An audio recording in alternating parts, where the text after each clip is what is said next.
ओम शांति। 4 जून 2026 की मुरली है।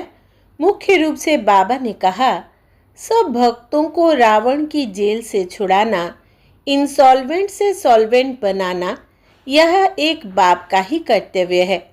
जो पुराने भक्त हैं, उन्हें ब्राह्मण बनाकर देवता बना देना, यही उनकी रक्षा है। भक्तों का रक्षक आया है, अपने सभी भक्तों को मुक्ति जीवन मुक्ति देने। आगे कहा, श्रीमत पर चलकर श्रेष्ठ ते श्रेष्ठ देवता बनना है। सारे विश्व की सच्ची सच्ची रूहानी सेवा करनी है। आदि सनातन देवी देवता धर्म की स्थापना में बाप का पूरा मददगार बनना है। आत्मा को सच्चा सोना बनाने के लिए एक बाप के सिवाय किसी भी देहधारी को याद नहीं करना है। पारलौकिक बाप से सच्ची सच्ची प्रीत रखनी है। अब सुनते हैं महावाक्यों को विस्तार से। बाबा ने कहा, मीठे बच्चे, तुम पारलौकिक बाप को यथार्थ रीति जानते हो, इसलिए तुम्हें ही सच्चे प्रीत बुद्धि व आस्तिक कहेंगे। प्रश्न है, बाप के किस कर्तव्य से सिद्ध होता है कि वो भक्तों का रक्षक है? उत्तर, सब भक्तों को रावण की जेल से छुड़ाना, इंसॉल्वेंट से सॉल्वेंट बनाना, यह एक बाप का ही कर्तव्य है। जो पुराने भक्त हैं, उन्हें ब्राह्मण बनाकर देवता बना देना, यही उनकी रक्षा है। भक्तों का रक्षक आया है, अपने सभी भक्तों को मुक्ति जीवन मुक्ति देने। गीत है भोलेनाथ से निराला। ओम शांति। यह किसकी महिमा सुनी बच्चों ने? गाया जाता है, ऊंच ते ऊंच भगवान, और भगवान को ही बाप कहा जाता है। वही इस सारी रचना का रचयिता है। जैसे लौकिक बाप भी रचयिता है अपनी रचना का। पहले कन्या को अपनी स्त्री बनाते हैं और फिर उनसे रचना रचते हैं। 5-7 बच्चे पैदा करते हैं, उनको कहा जाएगा रचना। बाप ठहरा रचयिता, वो हद के रचयिता ठहरे। यह भी बच्चे जानते हैं, रचना को रचयिता बाप से वर्षा मिलता है। मनुष्य को 2 बाप तो होते ही है, एक लौकिक, दूसरा पारलौकिक। बच्चों को समझाया है, ज्ञान और भक्ति अलग अलग है। फिर है वैराग्य। इस समय तुम बच्चे संगम पर बैठे हो और बाकी सब कलयुग में बैठे हुए हैं। है तो सब बच्चे, परंतु तुमने बेहद के बाप को जाना है, जो सारी रचना का रचयिता है। लौकिक बाप होते भी उस पारलौकिक बाप को याद करते हैं। सतयुग में लौकिक बाप होते पारलौकिक बाप को कोई याद नहीं करते, क्योंकि है ही सुखधाम। उस पारलौकिक बाप को दुख में याद करते हैं। यहाँ पढ़ाया जाता है, मनुष्य को समझदार बनाया जाता है। भक्ति मार्ग में मनुष्य बाप को भी नहीं जानते हैं। कहते भी है, परम पिता परमात्मा, हे गॉड फादर, हे दुखहर्ता सुखकर्ता। फिर कह देते सर्वव्यापी। पत्थर में कण कण, कुत्ते बिल्ली सब में है। परमात्मा बाप को गालियां देने लग पड़ते हैं। तुम बाप के बने हो तो तुम हो गए आस्तिक। तुम्हारी बाप के साथ प्रीत बुद्धि है, बाकी सबकी बाप के साथ विपरीत बुद्धि है। अब तुम जानते हो, महाभारी लड़ाई भी सामने खड़ी है। पुरानी दुनिया के विनाश अर्थ हर 5000 वर्ष बाद कलयुगी पतित दुनिया पूरी हो, फिर सतयुगी पावन दुनिया स्थापन होती है बाप के द्वारा, जिसको ही याद करते हैं। हे पतित पावन आओ, हे खिवैया हमको इस विषय सागर से निकाल खीर सागर में ले जाओ। गांधी जी भी गाते थे, पतित पावन सीताराम, हे राम सब सीताओं को पावन बनाओ। तुम सब हो सीताएं भक्तियाँ, वो है भगवान, सब उनको पुकारते हैं। वो तुमको पतित से पावन बना रहे हैं। तुमको कहाँ भी धक्के नहीं खिलाते हैं। ऐसे नहीं कहते तीर्थों पर जाओ, कुंभ के मेले पर जाओ। नहीं, यह नदियाँ कोई पतित पावनी नहीं है। पतित पावन एक ज्ञान का सागर बाप है। सागर व नदियों को कोई याद नहीं करते हैं, पुकारते हैं बाप को, हे पतित पावन बाबा, हमको पावन बनाओ। बाकी पानी की नदियाँ तो सारी दुनिया में है, वो थोड़ी पतित पावनी है। पतित पावन एक बाप को ही कहा जाता है। वो जब आए तब आकर पावन बनाए। भारत की महिमा बहुत भारी है। भारत सब धर्मों का तीर्थ स्थान है। शिव जयंती भी यहाँ गाई जाती है। सतयुग तो है पावन दुनिया, उसमें देवी देवता रहते हैं। देवताओं की महिमा गाई जाती है। सर्वगुण संपन्न, 16 कला संपूर्ण। चंद्रवंशियों को 14 कला कहेंगे। फिर सीढ़ी नीचे उतरते हैं। बाप आकर सेकंड में सीढ़ी चढ़ाए शांति धाम, सुख धाम में ले जाते हैं। फिर 84 का चक्र लगाए सीढ़ी उतरते हैं। 84 जन्म कोई ने तो जरूर लिए होंगे। मुख्य है सर्वशास्त्रमयी शिरोमणि गीता, श्रीमद् भगवत माना भगवान की गाई हुई। परंतु भगवान किसको कहा जाता है, यह पतित मनुष्य नहीं जानते। पतित पावन सर्व का सद्गति दाता एक निराकार शिव ही है, परंतु वो कब आया यह कोई नहीं जानते। बाप आप ही आकर अपना परिचय देते हैं। अब देखो, यह बच्चे और बच्चियां दोनों बाबा कहते हैं। गाया भी जाता है, तुम मात पिता। तुम्हारे इस राजयोग सीखने से सुख घनेरे मिलते हैं। तुम यहाँ आते ही हो बेहद के बाप से स्वर्ग के 21 जन्मों का वर्षा पाने। अब शिव जयंती भी भारत में ही मनाते हैं, रावण भी भारत में ही दिखाते हैं, परंतु अर्थ कुछ भी नहीं जानते। शिव हमारा बेहद का बाप है, यह एक भी नहीं जानते। सिर्फ शिव की पूजा करते रहते हैं। जब सारा झाड़ तमो प्रधान हो जाता है तब बाप आते हैं। नई दुनिया में भारत स्वर्ग था, भारत में ही सतयुग था, भारत में ही अब कलयुग है। बाप समझाते हैं, पहले पहले तुम स्वर्ग के मालिक थे, अब तुम 84 जन्म भोग नरकवासी बने हो। अब मैं तुमको राजयोग सिखलाए मनुष्य से देवता, पतित से पावन बनाता हूँ। भक्ति अर्थात ब्रह्मा की रात, ज्ञान अर्थात ब्रह्मा का दिन। तुम ब्रह्मा कुमार कुमारियाँ दिन में जाते हो। इस पुरानी दुनिया को अब आग लगनी है। बरोबर महाभारत लड़ाई है। बरोबर इस महाभारत लड़ाई के बाद ही भारत स्वर्ग बन जाता है। अनेक धर्म विनाश हो, एक धर्म की स्थापना होती है। तुम बच्चे बाबा के मददगार बन आदि सनातन देवी देवता धर्म की स्थापना कर रहे हो। तुम स्वर्ग के मालिक बनने लायक बन जाएंगे तो फिर विनाश शुरू हो जाएगा। यह है शिव बाबा का ज्ञान यज्ञ। फिर शिव कहो व रुद्र कहो, कृष्ण ज्ञान यज्ञ कभी नहीं कहा जाता। सतयुग त्रेता में यज्ञ होता नहीं। यज्ञ तब रचा जाता है जब उपद्रव होता है, अनाज नहीं होगा व लड़ाई लगेगी तो यज्ञ रचेंगे शांति के लिए। तुम बच्चे जानते हो विनाश होने बगैर तो भारत स्वर्ग बन न सके। भारत माता शिव शक्ति सेना गाई हुई है, वंदना पवित्र की ही की जाती है। तुम माताओं को वंदे मातरम कहा जाता है क्योंकि तुमने श्रीमत पर भारत को स्वर्ग बनाया है।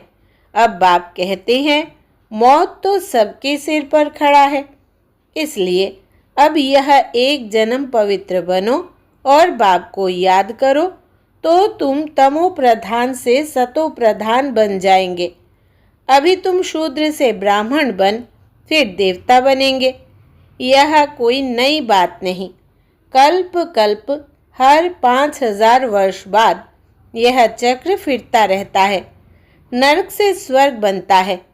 पतित दुनिया में मनुष्य जो कुछ कर्म करते हैं वो विकर्म ही बनता है। बाप कहते हैं 5000 वर्ष पहले भी तुमको कर्म अकर्म विकर्म की गति समझाई थी। अब फिर से तुमको समझाता हूँ। मैं परम पिता परमात्मा निराकार तुम्हारा बाप हूँ। यह शरीर जिसका हमने आधार लिया है यह कोई भगवान नहीं है। मनुष्य को देवता भी नहीं कहा जाता, तो मनुष्य को भगवान कैसे कह सकते हैं? बाप समझाते हैं तुम 84 जन्म लेते लेते नीचे सीढ़ी उतरते आए हो, ऊपर कोई जा नहीं सकता है। सभी पतित बनने का ही रास्ता बताते हैं, खुद भी पतित बनते जाते हैं। तब बाप कहते हैं उनका भी उद्धार करने मुझे आना पड़ता है। यह है रावण राज्य। तुम अभी रावण राज्य से निकल आए हो। धीरे धीरे सबको पता पड़ेगा। ब्राह्मण बनने बगैर शिव बाबा से वर्षा ले नहीं सकते। बाप है ही दो, एक निराकारी बाप, एक साकारी बाप। वर्षा मिलता है एक साकारी बाप से साकारी बच्चों को, और फिर निराकारी बेहद के बाप से वर्षा मिलता है निराकारी आत्माओं को। अब तुम बच्चे जानते हो, मीठे मीठे शिव बाबा से हम 21 जन्मों के लिए सुखधाम का वर्षा लेने आए हैं। विश्व के मालिक बनते हैं योग बल से, कोई हथियार आदि नहीं है। तो बाप से योग लगाए वे कर्म विनाश कर विष्णुपुरी के मालिक बनते हैं।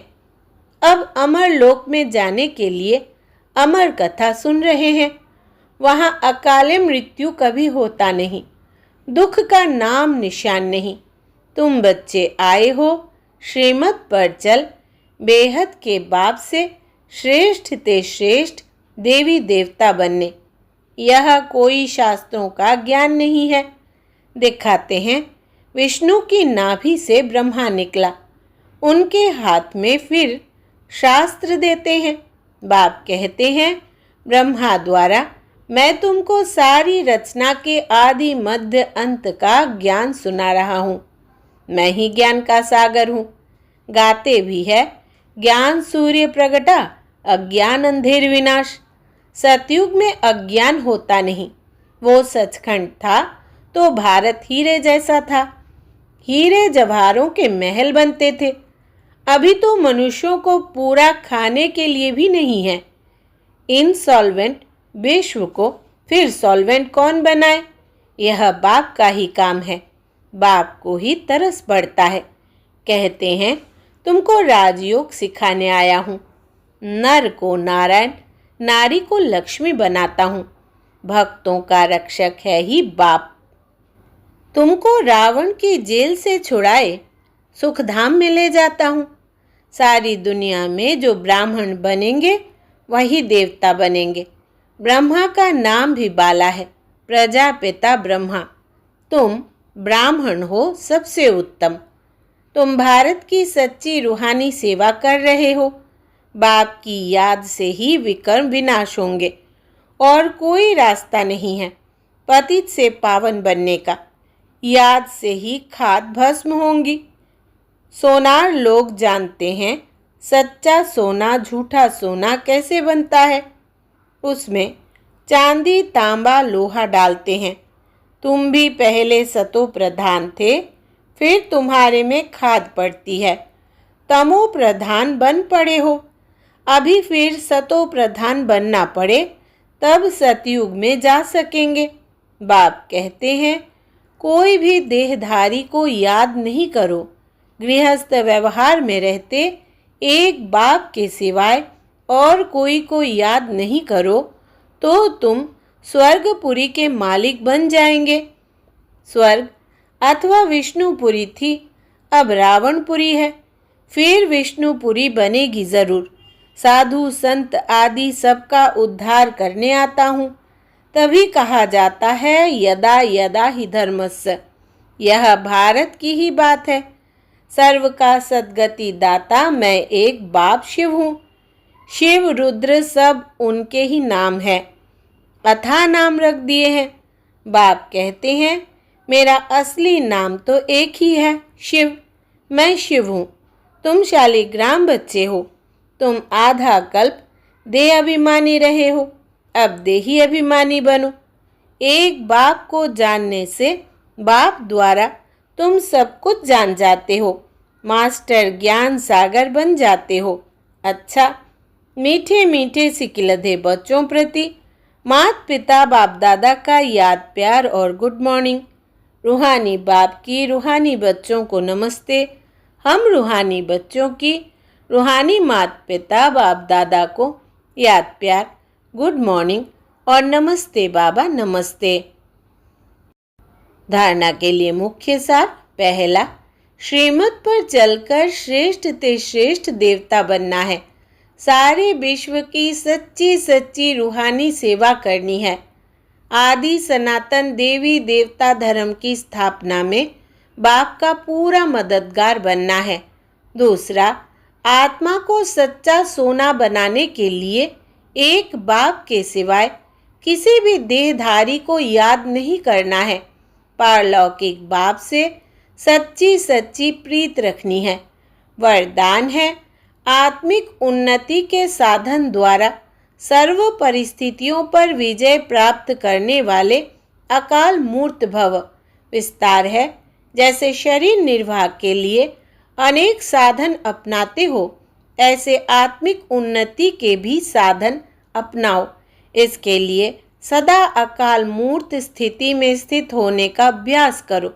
जो स्वयं को अकाल मूर्त आत्मा समझकर चलते हैं, वो अकाले मृत्यु से, अकाल से, सर्व समस्याओं से बच जाते हैं। मानसिक चिंताएं, मानसिक परिस्थितियों को हटाने के लिए सिर्फ अपने पुराने शरीर के भान को मिटाते जाओ।